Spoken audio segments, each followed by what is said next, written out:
Bonjour à toutes, bonjour à tous et bienvenue dans cette nouvelle édition des Masterclass de l'excellence commerciale. On a l'immense plaisir aujourd'hui de recevoir une grande amoureuse de la Chine, Sandrine Zerbi. Bonjour Sandrine. Bonjour et ravi d'être avec vous. Eh bien, écoute, le plaisir est partagé. Vous êtes incroyable, hein. Vous étiez la semaine dernière un peu plus de 550 inscrits pour venir écouter Gaël Châtelain-Berry et son livre Happy Work, hein. C'est un des grands commentateurs du bonheur au travail. C'est le podcast le plus suivi sur le sujet en France. C'est l'inventeur du concept de management bienveillant il y a déjà une quinzaine d'années. Vous pouvez le retrouver sur votre plateforme de podcast préférée ou sur notre chaîne YouTube. Il nous laisse avec cette citation: à ta naissance, tout le monde rit et tu es le seul à pleurer. Conduis ta vie de façon à ce qu'à ta mort, tout le monde pleure et que tu sois le seul à sourire, qui est un proverbe berbère que je vous laisse méditer. Et puis, finalement, c'est une bonne introduction pour notre thème d'aujourd'hui. Juste avant de rentrer dans l'univers de la Chine et de ses entrepreneurs à succès, les masterclass sont rendus possibles par le soutien d'Incentive. Incentive, c'est un éditeur de logiciels, c'est une plateforme pour les managers, c'est la plateforme des managers pour coacher leurs équipes. Incentive travaille dans une vingtaine de pays, dans des secteurs aussi variés que la banque, l'assurance, la santé, la grande distribution ou l'industrie et les technologies. Voilà, la page de publicité est terminée. Et avant de rentrer dans le sujet, est-ce que, Anthony, tu peux nous faire le portrait de Sandrine, s'il te plaît? Bien sûr. Alors, merci Roland pour l'introduction. Donc, Sandrine Zerbi, vous êtes une experte du marché et de la culture chinoise. Vous avez commencé votre carrière dans l'assurance en tant que responsable du financement d'acquisition dans le groupe AGF, devenu Alliance. À ce poste, vous avez accompagné notamment la vente d'Adidas par la famille Dassler à ses nouveaux actionnaires. Le président d'Adidas de l'époque vous remarque et vous lance le défi d'aller étudier le potentiel de développement en Chine. Vous relevez le défi, étudiez le marché et vous lancez la marque en 1995. Sous votre direction, Adidas devient la filiale la plus rentable du groupe. Vous négociez notamment un partenariat avec les Jeux Olympiques de Pékin en 2008. Vous avez ensuite dirigé avec succès l'intégration de Reebok, racheté par Adidas en 2006 pour l'ouvrir au marché chinois. Au cours de ces 13 années à la tête d'Adidas China, vous avez développé un réseau de 4000 magasins dans près de 500 villes avec près de 1000 collaborateurs. Vous décidez ensuite de partager votre expertise du marché chinois en créant Fulljet, spécialisé dans le e-commerce en Chine, et dans un ouvrage de référence, Dragon's Tactics, les tactiques des entrepreneurs chinois pour mieux diriger dans l'incertitude, livre coécrit par Aldo Spanjar, qui a été PDG de Lacoste et directeur des opérations de Adidas Greater China. Sandrine, vous nous faites l'honneur de votre présence et c'est avec un plaisir qu'on vous accueille aujourd'hui. N'hésitez pas à poser vos questions à Sandrine dans l'espace questions et commentaires sur le live LinkedIn. Elle y répondra en fin d'entretien. Alors Sandrine, quel parcours extraordinaire, avoir vécu finalement un peu avant tout le monde cette grande aventure entrepreneuriale en Chine. Alors, ton livre s'appelle Dragon Tactics, mais je crois qu'il y a un animal que tu utilises beaucoup pour parler de la culture chinoise. C'est la culture du loup, hein, qui a été développée par Ren Zhengfei, le fondateur de Huawei. Est-ce que tu peux nous parler de cette culture du loup qui est au cœur du succès de ces entreprises chinoises? Alors, d'abord, merci de m'accueillir et merci pour cette présentation de mon histoire. Je vais quand même revenir 2 minutes sur Dragon. Je voudrais juste préciser que il y a deux choses sur lesquelles je veux venir, le dragon et le mot tactique. Le dragon, c'est un animal très positif dans la culture et dans l'imagerie chinoise. Ça n'est pas le dragon cracheur de feu qu'il faut mettre à terre et que le chevalier va finalement tuer. C'est pas du tout l'image qu'on a du dragon. C'est un animal positif, porteur de chance et finalement symbolique de tout ce qui est tout ce qui est noble en Chine. Alors ça, c'est un premier point. Donc c'est pour ça d'ailleurs qu'on a choisi le dragon et pas le loup qui effectivement a beaucoup imprégné la culture chinoise, je vais y revenir, et en particulier la culture chinoise de la gestion d'entreprise, mais qui pour autant n'est pas que positif. Et aujourd'hui, la culture du loup est peut-être celle qui est la plus décriée de toutes les tactiques que nous décrivons dans le livre. Et pourquoi le mot tactique? Ça, je voudrais quand même très rapidement y venir parce que c'est vraiment au cœur de ce qu'on explique et non pas le mot stratégie, parce que précisément, les Chinois s'intéressent peu à la stratégie. Les entrepreneurs chinois vont s'intéresser à une vision très long terme, 50, 100 ans, qui va leur donner un cap, mais finalement, ils ne vont pas tellement s'intéresser à une stratégie à 3 ou 5 ans qui va être un carcan, qui va leur finalement les empêcher de saisir les opportunités, les chemins de traverse qui mènent à cette vision. Alors maintenant, je vais revenir au loup. Maintenant que j'ai parlé un peu des dragons, revenons au loup dans notre animalier. Alors effectivement, ah oui, effectivement, le loup est au cœur de beaucoup de la culture d'entreprise chinoise, surtout de ce qui s'est créé au début de l'ouverture de la Chine. C'est moins vrai pour les 10 dernières années. Mais effectivement, à cette époque, c'était une vraie symbolique qui a d'ailleurs été quasi théorisée par Zheng Zhengfei, donc le fondateur de Huawei. Mais pourquoi le loup? En fait, je crois qu'il faut vraiment le lire comme une culture de la survie. Ce que finalement le loup symbolise, c'est une culture de la survie qui a été nécessaire pour des entrepreneurs qui ont créé et développé leurs entreprises, donc dans des moments très difficiles. On sortait tout juste de la révolution culturelle. Cette révolution culturelle, déjà, elle leur a appris le sens de la survie parce que c'était des moments très durs, même pour s'alimenter, on va dire, et pour alimenter sa famille. Et puis ensuite, ils sont entrés dans une espèce de chaos avec des réglementations qui changeaient constamment, un marché qui était en plein tâtonnement, des consommateurs qui finalement connaissaient pas grand-chose parce qu'ils avaient été privés de ce contact avec la consommation et donc en fait accéléraient leur apprentissage et donc devenaient encore plus volatiles que le consommateur occidental sur cette période et des infrastructures qui n'étaient pas encore en place. Donc si on combine tout ça, ça crée effectivement une période de chaos où la survie, la ténacité, c'est une des caractéristiques du loup telle qu'elle a été formalisée par Zheng Zhengfei, était au cœur des choses. Mais il faut, alors bien sûr, il y a une dimension un peu agressive et une propension à l'offensive qui est réelle et qui a habité ces entrepreneurs, surtout dans cette première période, qui encore aujourd'hui est quelque chose d'important en ce sens que c'est aussi beaucoup d'énergie, c'est-à-dire c'est pas du tout plan-plan, hein, mais je pense qu'il faut aussi aller regarder les autres aspects, les autres caractéristiques qui ont été mises en avant par Zheng Zhengfei, qui sont un flair exceptionnel et un grand dévouement au groupe. En fait, le loup chasse en meute et la meute est très très importante et l'esprit collectif est extrêmement important également. Et ça s'accompagne, alors même si Zheng Zhengfei n'en a pas parlé, mais en réalité chez lui c'est très clair et c'est clair dans toutes les entreprises, ça s'accompagne avec une très grande loyauté au chef de meute. Au chef de meute en fait, effectivement.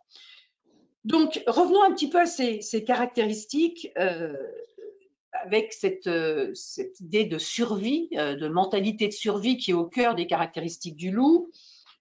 J'ai parlé d'abord du flair et ce flair il est très important puisque c'est finalement le flair qui va permettre d'une part de saisir les opportunités et d'autre part de comprendre son consommateur. Alors ça c'est extrêmement important et pour dire les choses encore de façon plus claire et plus précise parce que ça va au-delà de la culture du loup, en Chine on valorise par-dessus tout le sens de l'observation. Finalement, le génie en Chine, c'est pas celui qui a des idées géniales, mais c'est celui qui sait plus qu'un autre observer ce qu'il y a autour de lui. Et cette capacité d'observation va lui permettre de saisir des opportunités plus en amont que les autres. Et donc, effectivement, d'être gagnant grâce à ce sens de l'observation.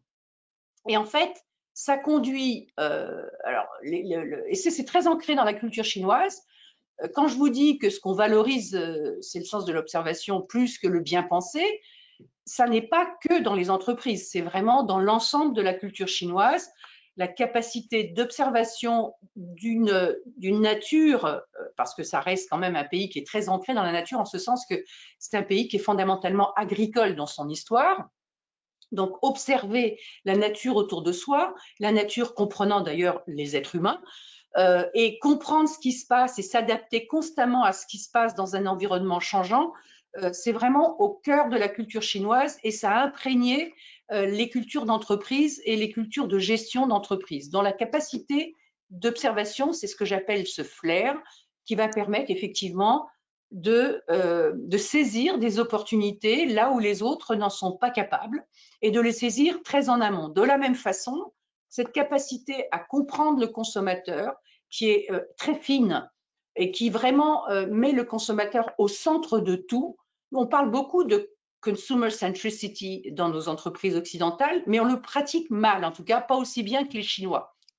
Les Chinois vraiment pratiquent quotidiennement le consumer centricity et tout est fait pour finalement pour attraper ou identifier des micro-tendances quand elles commencent tout juste à se faire jour pour pouvoir surfer sur ces vagues qui vont aller grossissant et gagner avant les autres. Donc ça fait vraiment partie de la culture du loup. Et puis ce qui en fait partie effectivement aussi, c'est cet esprit collectif extrêmement développé. Alors je dirais dans toute l'Asie. Dans toute l'Asie, et on l'a vu aussi dans la gestion de la Covid, l'Asie a un sens collectif plus développé que l'Occident, qui est plus individualiste d'une façon générale. Mais en Chine, ça imprègne également l'entreprise de façon très forte. Et finalement, c'est le groupe qui compte plus que chaque individu dans le groupe. Et ça va créer des forces, en fait, quelques faiblesses aussi, on peut d'ailleurs y revenir plus tard, mais ça crée effectivement une dynamique qui est une dynamique assez puissante dans le cadre de cette culture du loup. Lorsque Mao Tse-tung décide de prendre le pouvoir, il commence d'abord par sillonner les campagnes pour se faire reconnaître dans l'ensemble des provinces avant de conquérir des villes. Ça a été aussi une grande inspiration dans l'esprit de conquête et d'agressivité des entreprises chinoises pour se développer à l'international. Absolument. Et alors, Huawei, l'exemple parfait, parce que ça a commencé pour Huawei, pas seulement à l'international, ça a déjà commencé en Chine. C'est-à-dire qu'en Chine, au lieu d'aller dans les grandes villes, où il y avait déjà des acteurs plus gros et des acteurs internationaux, il a commencé par des petites villes de tiers 2, 3, 4. Et puis ensuite, à l'international, il est allé sur des marchés qui finalement n'intéressaient pas les Cisco et autres équipementiers du monde. Il allait, par exemple, typiquement en Afrique, il allait en Europe de l'Est, enfin, il envoyait ses troupes en Afrique ou en Europe de l'Est, en fait, en les motivant avec de très belles commissions, parce que c'était des pays durs pour les gens qui étaient envoyés là-bas. Mais c'est comme ça qu'il a finalement, effectivement, appliqué les règles de Mao Tse-tung par encerclement, en quelque sorte, jusqu'à ce qu'il soit suffisamment reconnu pour aller attaquer des marchés plus mûrs et plus difficiles et plus occupés également. Mais il s'est fait la main, effectivement, dans des marchés à la fois plus difficiles, mais qui présentaient beaucoup d'opportunités. Encore une fois, ce sens aigu de l'opportunité, associé au sens du collectif, bien sûr, associé à cette grande ténacité, mais aussi à une certaine forme d'agressivité. Ça, on l'a bien vu dans l'histoire de Huawei, parce que finalement, quand il débarque aux États-Unis, après s'être fait la main dans des pays du type Afrique ou Europe de l'Est, il commence à attaquer de façon quasiment frontale un des leaders, qui est Cisco, et il fait une publicité comparative où il montre des produits Cisco en disant tout est pareil, nous on fait pareil, sauf qu'on est 15 fois moins cher, enfin pas 15 fois, mais on est tant de fois moins cher. Et cette attaque est insupportable pour Cisco, qui finalement le traîne en justice en disant oui, tout est pareil parce que vous avez copié, vous nous avez copié. Donc Zheng Zhengfei s'entoure des meilleurs spécialistes, avocats, communicateurs et autres pour faire face à cette difficulté. Il y en a eu beaucoup d'ailleurs sur son chemin des difficultés. Et puis finalement, là aussi, à la fois sens de l'offensive mais sens de l'opportunité, qu'est-ce qu'il fait? Il passe une alliance avec le concurrent historique de Cisco, qui est 3Com. Et cette alliance, ils l'utilisent en fait, même dans la cour, dans la cour de justice, pour que, en fait, avec le PDG de 3Com qui vient et qui explique qu'ils ont fait leur due diligence, 3Com donc, et que c'est une entreprise, que Huawei est impeccable, qu'ils ne copient pas, ils ont regardé de très près les sources des produits, etc., etc. Et finalement, ça a permis effectivement une issue favorable à la dispute avec Cisco, qui s'est réglée à l'amiable et qui a créé finalement un grand respect entre Zheng Zhengfei et le PDG de l'époque de Cisco. Donc, pour revenir, voilà. alors histoire extraordinaire, pour revenir sur les techniques pour mieux diriger dans l'incertitude, tu mentionnais tout à l'heure la proximité que ces entrepreneurs et leurs équipes entretiennent avec les clients, hein, une proximité de tous les instants. Tu décris dans ton livre l'exemple de Tencent avec le 10-100 000. Hein, chaque mois, les chefs de produits Tencent, ils doivent entretenir des relations avec les utilisateurs. C'est 10 sondages chaque mois, 100 lectures de blog et 1000 analyses de commentaires. C'est bien ça? Absolument. Et c'est même contractualisé. C'est même contractualisé pour chaque employé, y compris les plus seniors. Les employés les plus haut gradés de Tencent ont également cette obligation contractuelle qui montre à quel point la compréhension très fine et l'observation du client est au cœur de tout ce qu'ils font. Mais ce n'est pas unique à Tencent, parce que si vous regardez Xiaomi par exemple, qui est également un grand groupe dans la tech, a finalement adopté des méthodes similaires où ils obligent chacun de leurs collaborateurs à travailler sur un certain nombre de blogs clients, de commentaires clients, etc. Et là, ils ont même mis en place des algorithmes pour distribuer les commentaires des clients auprès de tel ou tel employé en fonction de leur spécialité, leur capacité à répondre à ce point plutôt qu'à un autre. Donc, ça n'est pas unique à une entreprise, c'est généralisé.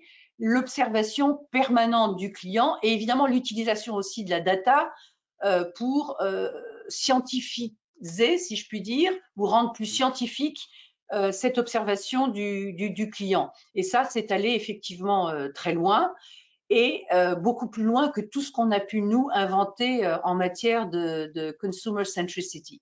Puisqu'en fait, la consumer centricity, elle est toujours bottom-up.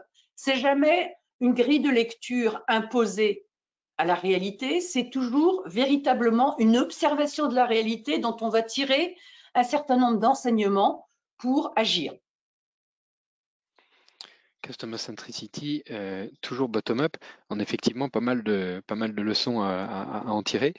Il y a un autre sujet qui est important dans cette capacité à s'adapter en permanence, c'est la culture du conflit. Comment est-ce que les Chinois déploient cette culture du conflit de façon positive? Alors, juste pour préciser, ce que tu appelles la culture du conflit, c'est plus particulièrement quel aspect? Alors, je crois que tu prends l'exemple de WeChat, où la compétition interne est encouragée comme un moyen d'aider l'autre à se dépasser. D'accord. Donc, vraiment, il y a une culture de la concurrence interne. On favorise la concurrence interne. On lance plusieurs groupes à l'intérieur de l'entreprise sur un même projet avec que le meilleur gagne. Alors, sur le plan rationnel et même, je dirais, financier, ça peut paraître un certain gâchis de ressources, puisqu'en fait, on va mettre à disposition de plusieurs groupes pour le même projet un certain nombre de ressources, mais à la fin, on a des chances que le groupe gagnant vraiment décroche la timbale. Et en fait, ce faisant, permettent des gains monumentaux par rapport à ce qu'on aurait obtenu si on avait été plus économe de ressources et qu'on ne s'était pas donné les moyens d'utiliser plusieurs groupes pour avoir un meilleur résultat. Alors ça, c'est déjà une première chose. La deuxième chose, c'est que ce n'est pas perçu comme une agression. Alors évidemment, c'est stressant. Le stress au travail, c'est très, très présent en Chine. Hein. C'est très stressant. C'est stressant, mais c'est perçu comme au service de la collectivité. Celui qui va gagner va faire gagner le groupe. Et le fait qu'il y ait un esprit collectif beaucoup plus marqué va permettre une lecture différente de cette compétition ou de cette concurrence interne que celle qu'on aurait notamment en Occident, où on verrait ça comme une lutte à mort entre des individus. Finalement, les individus ne vont pas se détester enfin, occasionnellement, ça peut arriver, mais ça ne crée pas de détestation entre les individus qui sont chefs de ces groupes. Donc, c'est effectivement mieux accepté de ce fait et ça permet des bons résultats. Alors, je pense qu'un des cas les plus notables, ça a été la création de WeChat, parce que WeChat, qui est donc c'est vraiment un couteau suisse. C'est une application qui est utilisée par plus d'1 milliard de Chinois et qui fait tout, qui au départ est née comme une espèce de pâle copie, on va dire, de WhatsApp, donc essentiellement de la messagerie, mais qui aujourd'hui s'est développée en tout. C'est-à-dire qu'avec WeChat, on peut payer, on peut faire de la messagerie, on peut ouvrir un petit magasin, on peut montrer ses produits, on peut faire de la publicité, on peut gérer sa banque, on peut acheter ses tickets de métro, on peut acheter ses tickets d'avion, on peut absolument tout faire avec WeChat. Donc, c'est devenu une application ultra sophistiquée, non seulement ultra sophistiquée, mais ultra utilisée, puisqu'on a plus d'1 milliard d'utilisateurs sur une population d'1,4 milliard, c'est considérable. Et vous vous retrouvez avec un mendiant, par exemple, qui, au lieu de vous demander du cash, va vous montrer un QR code, son QR code WeChat, pour que vous le payiez avec WeChat. Donc, et c'est vrai, c'est pas une blague, c'est une vraie histoire. Ou le vendeur de pastèques au coin de la rue. Donc, pour revenir à cette concurrence interne, au départ, Tencent voulait développer quelque chose en matière de messagerie qui serait un petit peu inspiré par WhatsApp, et ils ont mis plusieurs groupes sur la ligne de départ, dont Alain Zhang. Alain Zhang est celui qui a gagné la course, en quelque sorte, et qui a créé WeChat et qui est resté et qui est encore à la tête de WeChat pendant des années et a continué constamment à développer WeChat. Mais on voit dans cet exemple que ça a produit des résultats très positifs pour le groupe Tencent, mais que ça suppose en même temps qu'on soit prêt à ça. C'est-à-dire que les employés ne le perçoivent pas comme une humiliation, une agression. Il faut que les employés aient une culture, ou en tout cas aient été formatés de telle façon qu'ils acceptent d'être en concurrence interne, voire d'être en concurrence interne et de perdre la bataille. Parce qu'en fait, il faut être prêt à perdre des batailles. Au nom du groupe, finalement. Au nom du groupe, absolument. Concurrence interne, mais aussi, à l'inverse, création de partenariats très forts et d'écosystèmes. Et tu prends l'exemple dans ton livre d'Alibaba, hein, qui a un écosystème particulièrement développé. Alors, c'est vrai d'Alibaba qui, en fait, il y a le groupe Alibaba au cœur. Alors, bien sûr, si je mets à part ce qui s'est passé dans les dernières semaines, où Alibaba a décidé, sous la pression en partie de ses résultats financiers et du gouvernement, de couper le groupe en 6 morceaux. Mais donc, je mets ça de côté. Alibaba, donc pendant toutes les années précédentes, c'est en fait une myriade d'entreprises, c'est des centaines d'entreprises avec Alibaba au cœur. Et grâce aux plateformes digitales, ils vont pouvoir partager avec ces autres entreprises des données et des process et être plus forts à plusieurs finalement. Au lieu d'être en contrôle sur l'ensemble de la chaîne de valeur, ils vont décider d'être en contrôle Alibaba va être en contrôle fort sur un cœur de métier, et puis pour tout le reste, ils vont utiliser soit des partenariats commerciaux, soit prendre des petites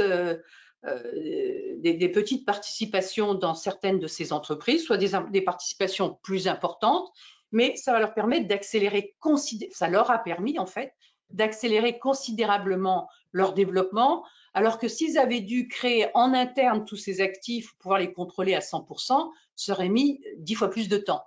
Et cette idée d'écosystème que moi je trouve tout à fait remarquable, et j'aimerais beaucoup en fait voir ça plus développé en Occident, elle est très, très développée en Chine. Alors, elle est d'autant plus développée que quand les entrepreneurs chinois ont lancé leurs affaires dans les années 80 ou 90, en fait, il y avait vraiment un manque de ressources terrible. Et ce manque de ressources, on y faisait face avec des alliances. Et petit à petit, s'est créé un système organisé d'alliances qui a été encore enrichi par la digitalisation, puisqu'en fait, ces alliances, elles utilisent énormément les plateformes digitales pour, comme je le disais tout à l'heure, partager les données et les process.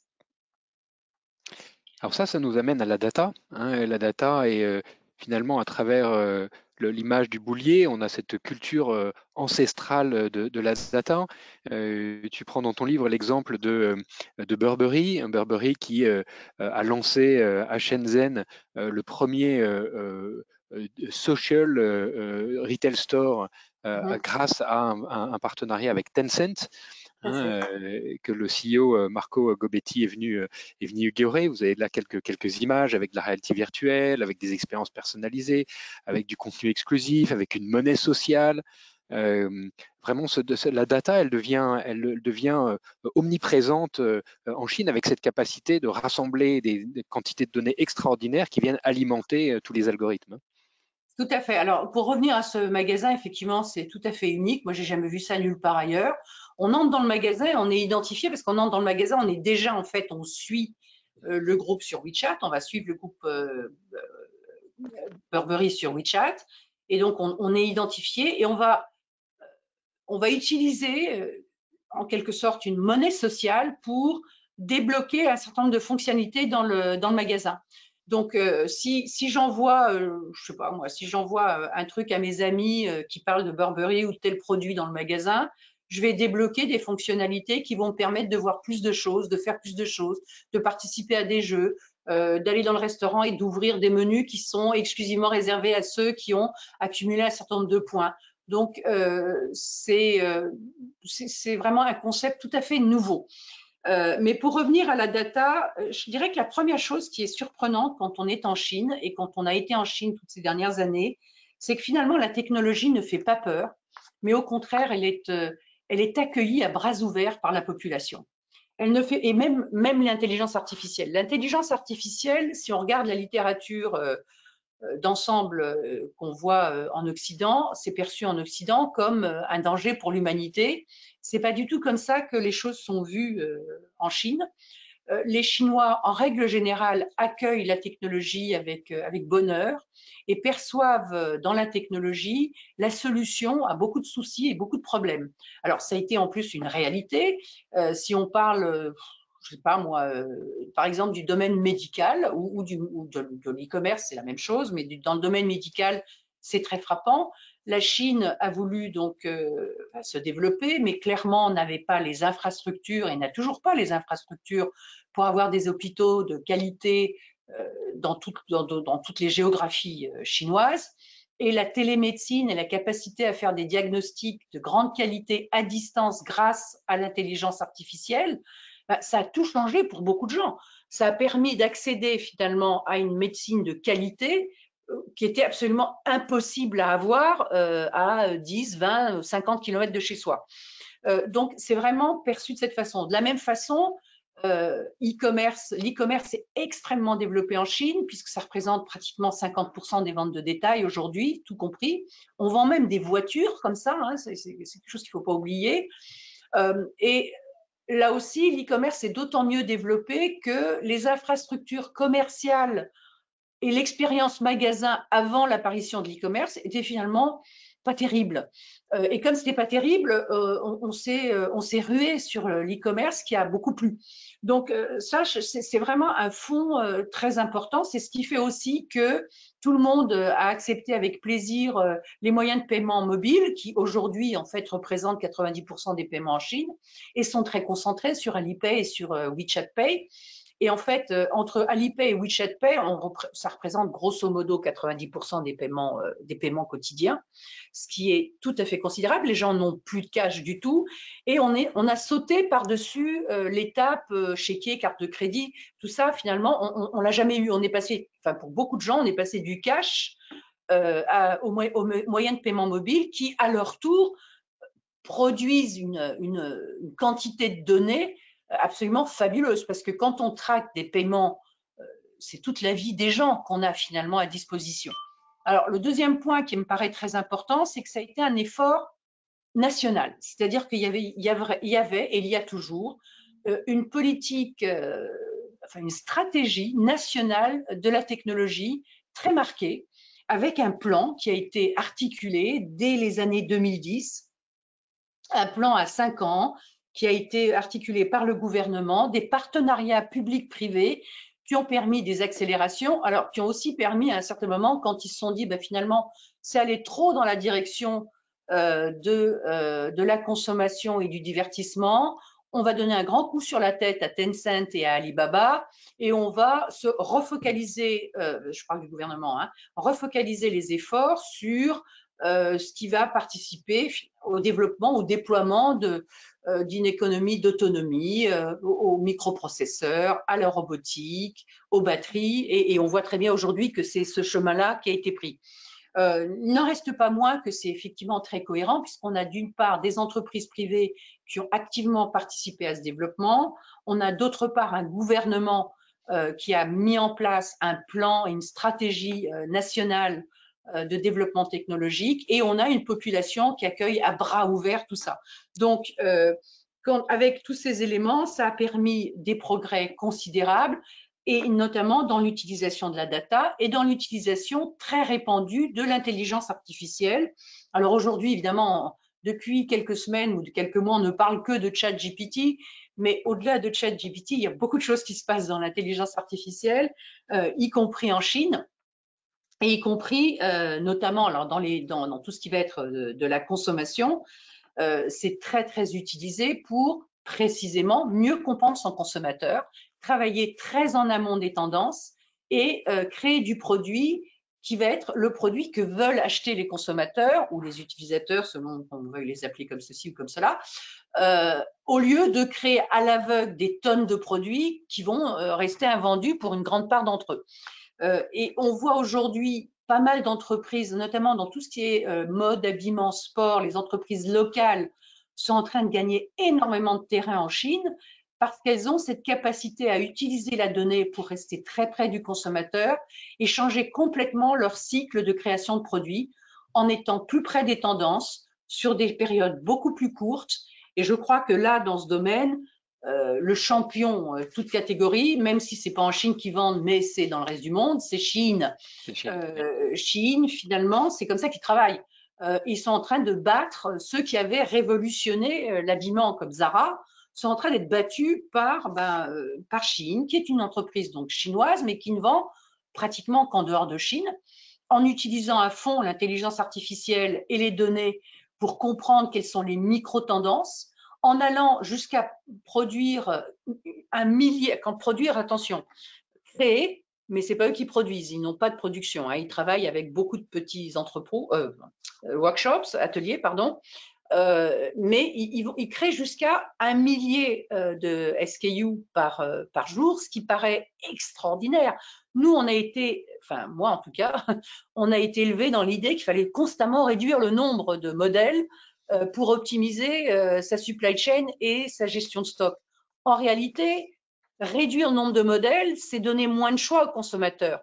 Et eux, ils ont fait le pari inverse. Ils ont fait le pari de dire, on va faire des séries plus courtes, des séries beaucoup plus rapides sur des supply chain cycles qui sont très, très ramassés, mais on va constamment offrir de la nouveauté parce que le consommateur, et en particulier le jeune consommateur, est très volatile et a un besoin inextinguible de nouveautés. Donc là, c'est vraiment les champions de l'utilisation du digital, à la fois dans le cycle de création de produits, mais aussi dans les méthodes de vente, puisqu'en fait, c'est vendu en ligne et c'est vendu avec beaucoup d'influenceurs. Alors, on ne peut pas conclure cet entretien sans parler des fondements philosophiques de la Chine. Et finalement, la Chine est à la convergence de 3 philosophies qui sont nées à peu près au même moment, au VIe siècle avant Jésus-Christ. Vous reconnaîtrez bien sûr Confucius, Bouddha et Lao Tzu, hein, le fondateur du taoïsme. Qu'est-ce qui rassemble ces trois philosophies et qu'est-ce qui rassemble des entrepreneurs qu'on a cités, hein, comme Ma Huateng de Tencent, Zhen Zhenfei de Huawei, Jack Ma d'Alibaba, Liu Changzi de Lenovo, Lei Jun de Xiaomi. Qu'est-ce qui fait le cœur de leur fondement philosophique issu de ces 3 courants historiques? Alors, je crois, et on s'en est dit un mot avant de démarrer, mais je crois le fait qu'ils aient finalement déployé leur philosophie à une époque très similaire ou à peu près équivalente, ça fait qu'il y a pas mal de points en commun, mais je pense que ce qu'il y a de plus frappant, et quand on regarde un petit peu leurs écrits, les thèmes qui sont récurrents au travers des trois et qu'on trouve vraiment énormément chez les grands entrepreneurs, c'est cette idée que le monde autour de nous change constamment, que la seule chose qui ne change jamais, c'est le changement, et que donc il faut être très flexible et être capable de s'adapter constamment à un environnement qui change en permanence. Ça, c'est commun effectivement aux grandes philosophies chinoises et à la vision qu'ont tous les entrepreneurs chinois. Et ça, je dirais, tous, sans exception, partagent cette vision qui a été nourrie à la fois par la culture profonde, assise en particulier sur ces grandes philosophies, mais aussi par l'historique et l'environnement dans lequel ils ont créé leurs entreprises, qui était un environnement plein de chaos et d'incertitudes, où il fallait savoir surfer et finalement manager dans ce chaos. Donc, c'est devenu des passionnés en fait de la gestion de l'incertitude et de l'adaptation au changement. Et c'est en ça qu'ils sont des grandes inspirations pour nous, parce qu'on est nous-mêmes entrés dans une période d'incertitude massive. Je crois qu'on a eu déjà avec la Covid un grand coup de semonce. Alors, les incertitudes avaient commencé bien avant, puisqu'il y a des incertitudes à la fois géopolitiques, climatiques, d'accès aux ressources, d'accès à l'énergie, etc., etc. Mais je pense qu'avec la Covid, on a été secoué parce qu'on s'est retrouvé dans des situations extraordinaires où du jour au lendemain, on pouvait perdre 40-50% de son chiffre d'affaires, voire plus. Et je pense que ça, c'est quelque chose qu'on n'avait jamais vécu. Alors bien sûr qu'on avait déjà eu des entreprises qui perdaient du terrain, qui finalement faisaient faillite, mais cette brutalité du changement, c'était quelque chose de nouveau. Et on s'est rendu compte qu'il fallait, enfin on s'est rendu compte, tout le monde ne l'a pas forcément mis en pratique, mais je pense qu'un certain nombre d'entreprises se sont rendues compte qu'il fallait changer certains modes de gestion parce que ça pouvait plus marcher. Donc quand on est dans une incertitude aussi extrême que celle qu'on a eue à l'époque du pic de la Covid, quand effectivement on pouvait perdre 40, 50, 60% de son chiffre d'affaires du jour au lendemain, au lieu d'avoir des variations de 4-5% comme on en avait l'habitude, eh ben, il a fallu repenser sa façon de travailler. Il a fallu repenser ce que c'est qu'un plan annuel ou un plan à 3 ans, parce que ça n'a plus aucune pertinence dans une situation comme celle-ci. Et de la même façon, dans une situation comme celle-ci, il faut que le boss, enfin, le patron de l'entreprise, il soit partout, il soit sur le terrain, il comprenne vraiment très vite. Il ne peut pas se permettre d'avoir tout ce filtrage par la pyramide. Il faut qu'il soit capable d'aller sur le terrain lui-même et de défiltrer en quelque sorte pour pouvoir prendre des décisions plus rapides. Il faut aussi avoir des modes de réunion qui sont très différents. C'est plein de petites réunions où on va résoudre des problèmes pratico-pratiques qui vont se poser de façon inouïe tous les jours.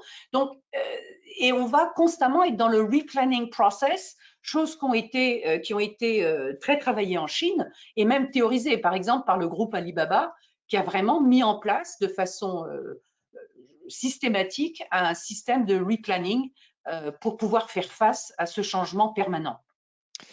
Des passionnés de l'adaptation au changement. Quand on a demandé quelle était ta citation préférée, tu nous as confié celle-là de Lao Tse, devient aussi fluide que l'eau, qui trouve toujours sa voie en s'adaptant au terrain. Grâce à toi, nous sommes nous aussi maintenant des passionnés de l'adaptation au changement.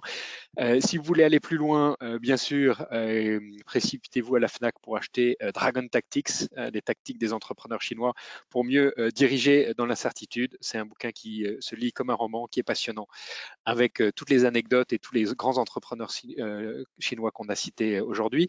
Bien sûr, le livre a également un site internet, www.dragontactics.com. Sur ton LinkedIn, il y a beaucoup de contenu également.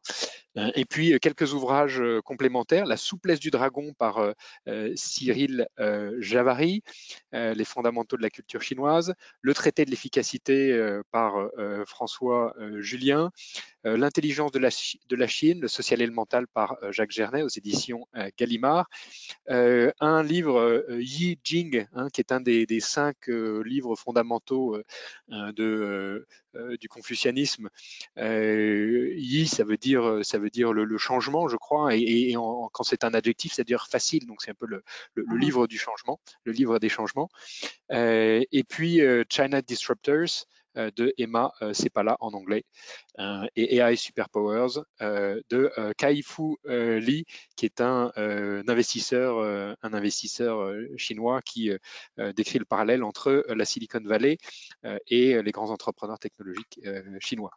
Voilà, et si vous avez ceux qui doivent nous quitter, je vous donne rendez-vous la semaine prochaine avec Gérald Carsanti, qui est l'ancien patron de SAP France, de Oracle France, de HP France, qui viendra nous parler de l'art de bâtir une équipe. Et si Sandrine, tu as encore quelques instants avec nous, on prendra les questions de nos auditeurs. Est-ce que, Anthony, on a des questions déjà de certains de nos participants? Oui, on a quelques questions. Alors, une première question de Yamin. Ce flair ou capacité d'observation est-il instruit par défaut dans l'enseignement chinois? Instruit, je dirais pas qu'il est instruit de façon systématique, mais il est probablement, il fait partie de la façon dont les esprits sont formés. Puisqu'en fait, nous, on va plutôt privilégier tout ce qui relève du concept. On attache en Occident beaucoup d'importance à la conceptualisation. Et je dis pas, et pour autant, il n'y a pas une classe de conceptualisation en particulier, mais ça, finalement, c'est un petit peu partout dans l'enseignement occidental, à l'opposé de l'enseignement chinois, qui va être beaucoup plus sur la capacité d'observation et qui va pousser les gens à développer la capacité d'observation et la capacité d'exécution. L'exécution en Chine, c'est extrêmement important.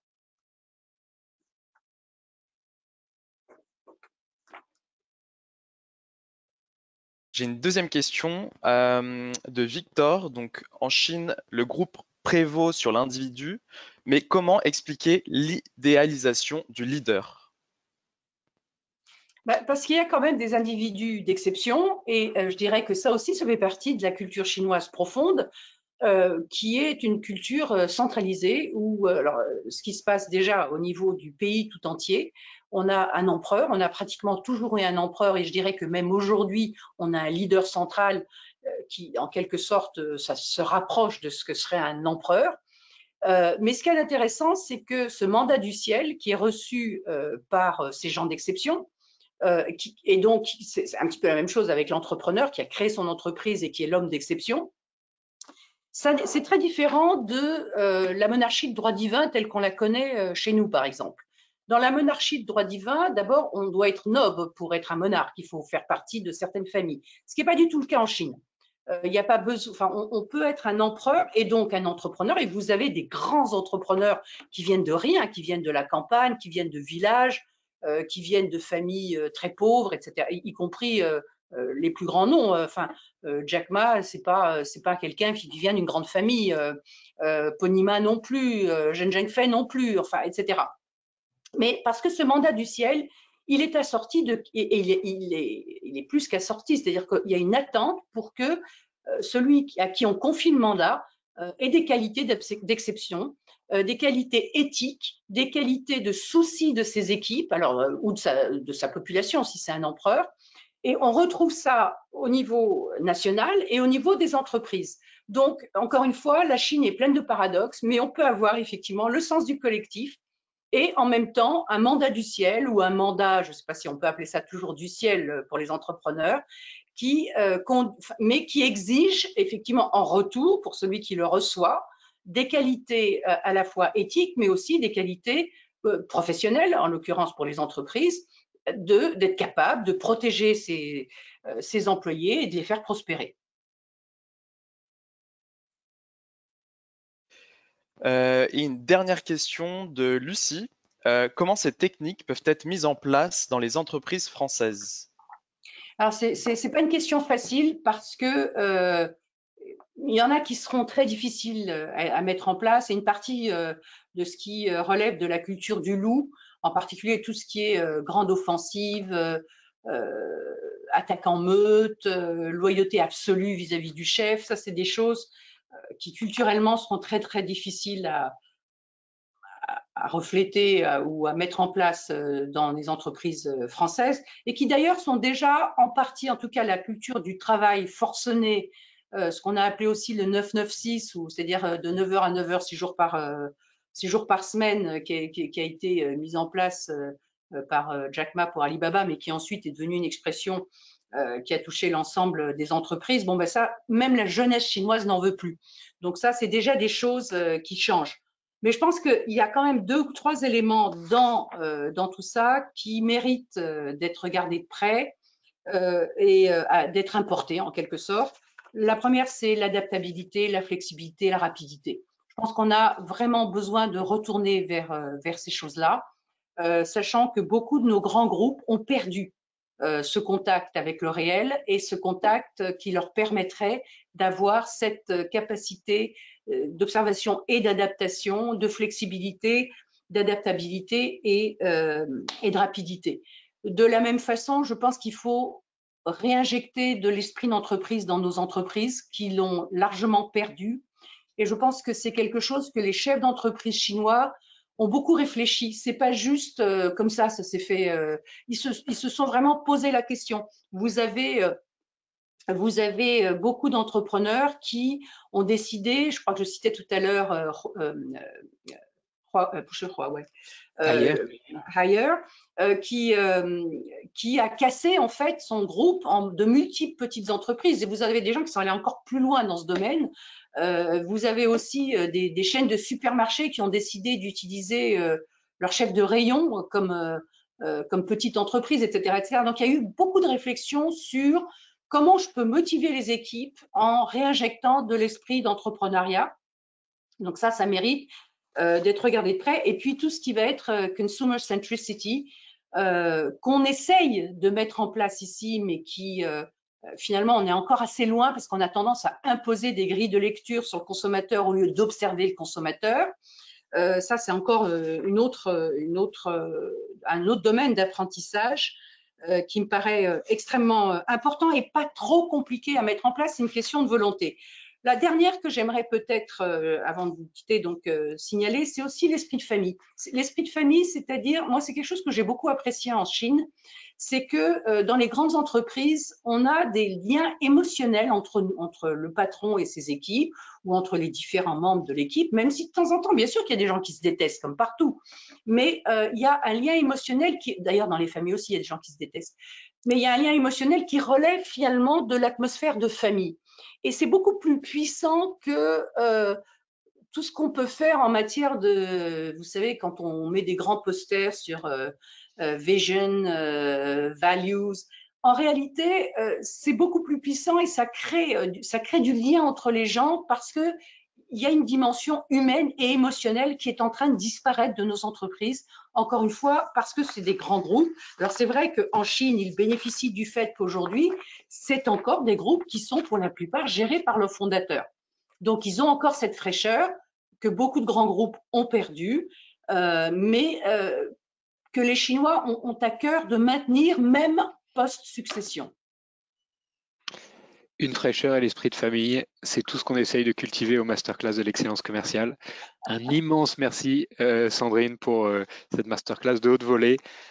Sandrine Zerbib, Dragon Tactics, précipitez-vous pour l'acheter, devient aussi fluide que l'eau qui trouve toujours sa voie en s'adaptant au terrain grâce à toi. On va pouvoir trouver notre voie en s'adaptant un peu plus au terrain. Un grand merci. Merci à tous de votre fidélité et je vous retrouve la semaine prochaine avec Gérald Carsanti, patron de SAP, patron d'Oracle, patron de HP sur l'art de bâtir une équipe. Merci à tous et très bonne journée. Merci beaucoup. Je pense que je peux partir.